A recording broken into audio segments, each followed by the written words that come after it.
Hello दोस्तों, आप सब कैसे हैं। आज मैं आपके लिए लेकर आई हूँ बहुत इम्पोर्टेंट बुक्स जिसका नाम है द पावर ऑफ नाउ, जिसको सुनने के बाद आपको अपने ब्रेन के पेनफुल विचारों को कंट्रोल करने में सहायता मिलेगी। आप हमेशा खुशी की स्टेट में जीना सीख जाएंगे। इससे आपकी बॉडी एनर्जी से भरी रहेगी और आप बीमार भी कम पड़ेंगे। तो स्टार्ट करते हैं हम आज की बुक समरीज। हमारे दुखों का कारण हमारा ब्रेन होता है। कई बार ब्रेन पास्ट में हुई बुरी घटनाओं के बारे में सोचने लगता है। इससे हम दुखी हो जाते हैं और इसका खामियाजा हमारी बॉडी को भी भुगतना पड़ता है, क्योंकि ब्रेन जब दुखी होता है तो हमारी एड्रेनल ग्लैंड कुछ स्ट्रेस हार्मोन छोड़ती है, जिनका नाम कोलेस्ट्रॉल या एड्रेनालाइन होता है। इन हार्मोन्स की वजह से हमारी धड़कन बढ़ जाती है, सांस तेज हो जाती है, मुंह सूखने लगता है और हमें स्ट्रेस हो जाता है। स्ट्रेस जब लंबे समय तक चलता रहता है तो वह डिप्रेशन में बदल जाता है और डिप्रेशन की वजह से इम्यूनिटी कम हो जाती है। इससे हमारे शरीर को तरह तरह की बीमारियां लगने लगती हैं। इसलिए लेखक ने कहा है कि ब्रेन को बॉडी से अलग करना सीखें, अर्थात ब्रेन के नेगेटिव विचारों को बॉडी तक ना पहुंचने दे। इससे हमारे अंदर स्ट्रेस हार्मोन्स नहीं निकलेंगे और बॉडी स्वस्थ रहेगी। गौतम बुद्ध ने मेडिटेशन के जरिए ऐसी स्थिति हासिल कर ली थी। वे अपने ब्रेन को कंट्रोल कर लेते थे और उसके विचारों का प्रभाव बॉडी पर पड़ने नहीं देते थे। आगे हम इसके बारे में और भी बातें करेंगे। अपनी बॉडी को ब्रेन से डिटैच कर लेने के बाद आप अपने ब्रेन पर फोकस करें और ये समझें कि आपकी कौन सी थिंकिंग आपको पेन दे रही है। क्या आपको दूसरे से जलन हो रही है? तो ऐसे विचारों से खुद को डिटैच करें। ये समझें कि संसार की हर चीज नश्वर है। राजाओं के राज भी चले जाएंगे, बड़ी बड़ी फैक्ट्री भी यही रह जाएगी। फिर आप दूसरे से क्या ईर्ष्या कर रहे हो? सबकी अचीवमेंट्स भी यही रह जाएगी। हम कोई बुढ़ापे या अंततः मौत की तरफ ही तो बढ़ रहे हैं। यही शाश्वत सत्य है। मौत को हमेशा याद रखें। इससे आप किसी भी चीज से अटैच नहीं रहेंगे और नेगेटिव विचार भी आपको तंग नहीं करेंगे। कुछ लोग पास्ट में ही जीते रहते हैं और कुछ फ्यूचर में। दोनों ही सिचुएशन में आदमी दुखी होता है। कुछ लोग पास्ट में मिले फेलियर का रोनर होते हैं। उन्हें समझना चाहिए कि पास्ट कभी वापस नहीं आएगा और वे कितना भी आंसू बहा ले, किसी को भी कोई फर्क नहीं पड़ेगा। अगर एक स्टूडेंट फेल होने पर रोता रहे तो क्या उसके मार्क्स बढ़ जाएंगे? जब ऐसा नहीं होना है तो दुखी क्यों हुए? इससे आपके शरीर पर बुरा असर पड़ेगा। इस तरह कुछ लोग फ्यूचर की चिंता में डूबे हुए हैं। स्टूडेंट्स चिंता में जी रहे हैं कि कॉम्पिटिटिव एग्जाम कैसे क्लियर करें। जॉब वाले चिंता में हैं कि प्रमोशन कैसे होगी। हर कोई फ्यूचर की तरफ भागे जा रहा है, लेकिन इस चक्कर में लोग अपनी मौजूदा लाइफ को ठीक से नहीं जी पा रहे हैं। इसलिए प्रेजेंट में जीना सीखें। जो कुछ भी आपके पास है, आज है, उसके लिए यूनिवर्स को थैंक यू बोलिए। ऐसा करने से आपका दिल खुशी से भर जाएगा और आपको लगेगा आपके पास बहुत कुछ है। छोटी छोटी चीज़ों में खुशी ढूंढ लें। कभी भी खुद को दूसरे से कंपेयर भी ना करें। अपने झोपड़े में ही ढोलक बजाकर खुशी पैदा की जा सकती है। हो सकता है कि महल वाला 1000 टेंशन में जी रहा हो। जरा सी भी मुसीबत आने पर बहुत से लोग सोचने लगते हैं, हे भगवान, मेरे साथ ही ऐसा क्यों हुआ? लेकिन ये एक नेगेटिव स्टेटमेंट है जो हम अपने दिमाग को दे रहे हैं और इससे दिमाग बेहद डिमोटिवेट हो जाता है। फिर वे अपनी तरफ और प्रॉब्लम को आकर्षित करते हैं। इसलिए नेगेटिव वाक्य ना बोलें, क्योंकि ऐसा नहीं है कि आपकी लाइफ में ही प्रॉब्लम है। सबको कोई ना कोई प्रॉब्लम होती ही है। इसलिए ऐसा माइंडसेट बना ले कि डेली कुछ प्रॉब्लम तो आएगी ही, लेकिन आप उन्हें सुलझाते जाइए और जीवन का मजा लेते जाइए। जितना आप सॉल्व कर सकते हैं उतना ही कीजिए, लेकिन ऐसा बिना परेशान हुए करें। दूसरों की हेल्प ले सकते हैं, लेकिन इसके लिए हमेशा पहले से ही दूसरों की हेल्प करते रहिए, क्योंकि हेल्प वापस आती है।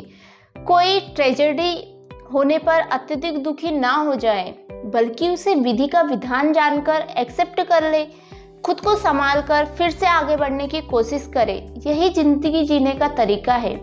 अच्छे दिन आने पर लोग मजे में डूब जाते हैं और अपनी जिंदगी पर ज़्यादा ध्यान नहीं देते, लेकिन जिंदगी पल पल बदलती रहती है, इसलिए हमेशा सजग रहे। अगर आप कोई क्रिएटिव काम करना चाहते हैं तब तो आपको हमेशा अलर्ट रहना चाहिए, क्योंकि क्रिएटिव विचार अचानक से आते हैं, वे कभी भी कहीं भी आ सकते हैं। हो सकता है आप सब्जी खरीद रहे हो तब आ जाए, या कहीं यात्रा कर रहे हो तब आ सकते हैं। उन्हें उसी समय नोट कर ले, क्योंकि वे जल्दी ही गायब भी हो जाएंगे।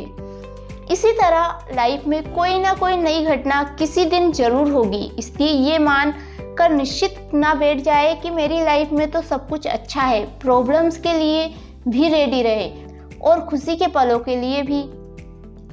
कुछ लोग जीवन में जरा सी सफलता पाते ही ईगो यानी अहंकार में भर जाते हैं। वे अपने सामने किसी को कुछ नहीं समझते, लेकिन इससे अपना खुद का पतन शुरू हो जाता है, क्योंकि ईगो वाला व्यक्ति नेगेटिव वाइब्स छोड़ता है और लोग अंदर ही अंदर उससे नफरत करने लगते हैं, वे उससे दूर होने लगते हैं। इंसान सोशल एनिमल है, उसे सोसाइटी की ज़रूरत पड़ती रहती है, लेकिन अगर सोसाइटी के लोग आपको नापसंद करेंगे तो मुसीबत आने पर आपकी हेल्प कौन करेगा।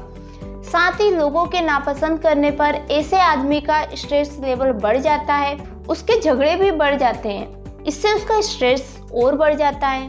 वे अंदर ही अंदर परेशान रहता है और उसे कई तरह की हार्ट संबंधी बीमारियां होने का खतरा रहता है। इसलिए कभी भी ईगो ना पाले। सक्सेस मिलने पर भी हम्बल रहे, हवा में ना उड़ने लगे। इससे और किसी का और नहीं बल्कि खुद की सेहत अच्छी रहेगी। कई बार हम बोरिंग काम करते करते थक जाते हैं, लेकिन घर आकर हमें कोई डिस्को क्लब चलने को बोल दे तो हम एनर्जी से भर जाएंगे। इसका सीधा मतलब है कि हमारे अंदर एनर्जी का खजाना होता है, बस हमें इसे इस्तेमाल करना नहीं आता। कुछ लोग लगातार 16 घंटे पढ़ने के बाद भी नहीं थकते हैं, या कुछ प्लेयर्स देर तक प्रैक्टिस करने से भी नहीं थकते। वे अनजाने में ही सही अपने अंदर की एनर्जी के खजाने का इस्तेमाल कर रहे होते हैं। आप भी अपने यूनिवर्स की एनर्जी को महसूस करें। आंखें बंद करके खुद से कहें कि आप यूनिवर्स का ही एक हिस्सा हो, आपके अंदर यूनिवर्स की एनर्जी है। इसके साथ साथ अपना काम करते हुए खुश रहना सीखें। आप अपने काम में पूरा इंटरेस्ट लें, इसे किसी रिवॉर्ड से भी लिंक कर दें। साथ ही कर्म ही पूजा माने। उसे करते हुए आपको सच में स्पिरिचुअलिटी का एहसास होना चाहिए। हर काम स्माइल के साथ करें। इन सब तरीकों से आपके अंदर की एनर्जी कभी भी कम नहीं होगी। मानव रिश्तों की मोहमाया में उलझा हुआ है। किसी माँ को बेटे से दूर जाने का गम सता रहा है, तो किसी को अपने लवर से मिलने ना पाने का गम। रिश्तों से ज़्यादा अटैचमेंट अच्छी नहीं है। निर्वाण प्राप्ति के मार्ग में ये अटैचमेंट को सबसे बड़ी बाधा माना जाता है। गौतम बुद्ध ने अपनी इस मोहमाया को त्याग दिया था। वे अपनी पत्नी और बच्चों को छोड़कर ईश्वर की खोज में निकल पड़े थे और तभी उन्हें निर्वाण प्राप्ति हुई थी। लेकिन सबको ऐसा करने की जरूरत नहीं है। बस आपको किसी के भी प्रेम में अंधा नहीं होना है। अगर आपके बच्चों को टाइम से घर आने पर देर हो जाए तो दुख में पागल ना हो जाए, बस फोन करके वजह पूछ ले। इसी तरह अभ्यास करने से आप अपनी अटैचमेंट को कम कर पाएंगे। इससे आपके दुखों का कारण भी कम हो जाएगा। दूसरी बात ये भी है, हर कोई अपना ख्याल खुद रख सकता है। सबको अपनी जिंदगी प्यारी होती है, इसलिए आप उनकी चिंता ना करें। आप बस अपने मेंटल और स्पिरिचुअल हेल्थ को दुरुस्त करें। बहुत से लोग मेटलिस्ट होते हैं। वे संसार के भौतिक सुखों में खुशी ढूंढ रहे हैं और जब उन्हें वे नहीं मिलती है तो दुखी हो जाते हैं। उन्हें कभी भी मानसिक शांति नहीं मिलती। अगर लोगों को भौतिक सुख मिल जाए तो भी उनका लालच कम नहीं होता। कभी उन्हें मोबाइल का लेटेस्ट वर्जन चाहिए, कभी दोस्त से ज़्यादा बड़ी और महंगी गाड़ी चाहिए आदि। मेंटलिस्ट चीज़ों में आसक्ति की ही दुखों का कारण है। इसलिए इन चीज़ों से मोहमाया त्याग दे।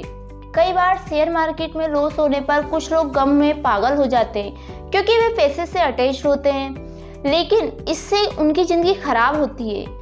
ऐसे में उन्हें खुद को इस सब से डिटैच कर लेना चाहिए। सुखों को जरूर भोगें, लेकिन उससे अटैचमेंट ना पालें।